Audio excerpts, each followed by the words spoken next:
space is notoriously vast and completely silent. But right now, somewhere above the atmosphere, a piece of jagged metal the size of an apple is moving at 17,000 miles per hour. If it hits the wrong target, it could take out a critical chunk of our modern infrastructure. In 1978, NASA scientist Donald Kessler proposed a scenario where just one collision in orbit creates a debris cloud. That cloud hits more objects, setting off an unstoppable chain reaction that eventually renders space totally impassable. Low Earth orbit now operates as a dense, industrialized corridor. It is anchored by massive human infrastructure like the International Space Station, which maintains its position at the center of a high-traffic highway. This 3D map shows the true scale of the hazard. Officially, we track about 40,000 objects up there, but when we include the untracked shrapnel measuring between 1 and 10 centimeters, that number explodes to over 1 million lethal projectiles. Recently, we began cramming thousands of new communication satellites into the middle of this swarm, building massive networks in a very tight space. We have engineered a highly congested environment where objects are constantly crossing paths. A collision cascade is no longer a theoretical thought experiment. The math is already tracking exactly when it will trigger.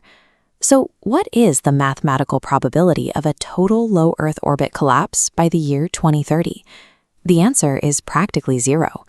A complete physical cascade wiping out every asset in low Earth orbit within the next few years is statistically impossible. To understand why, look at this schematic of the source-sink differential model.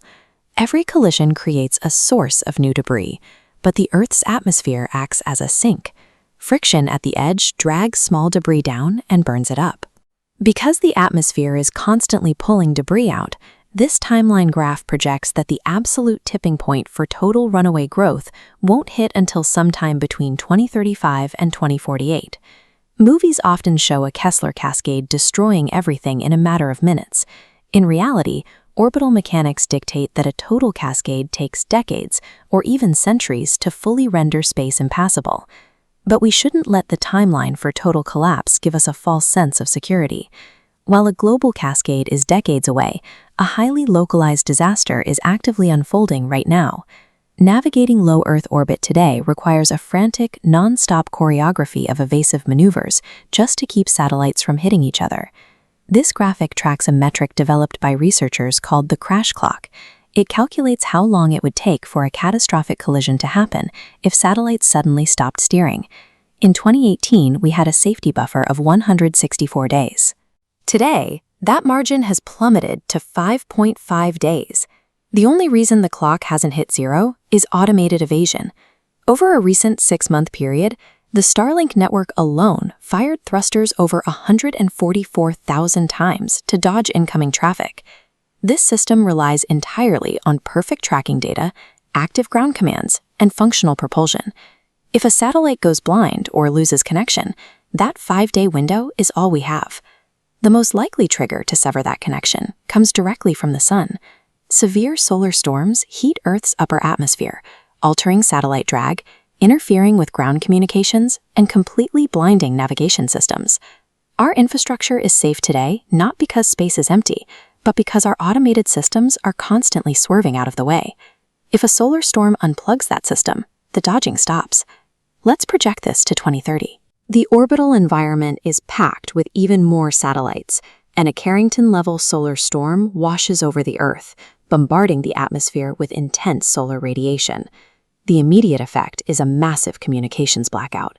For 24 hours, ground control cannot send steering commands, and the satellites cannot track the debris hurtling toward them.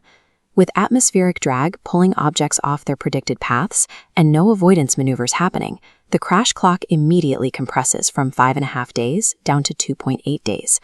Actuarial models based on hypervelocity physics predict that if this blackout persists for a full day, the probability of a catastrophic collision involving a cataloged object climbs to 30%, with a 26% chance of hitting an active communication platform.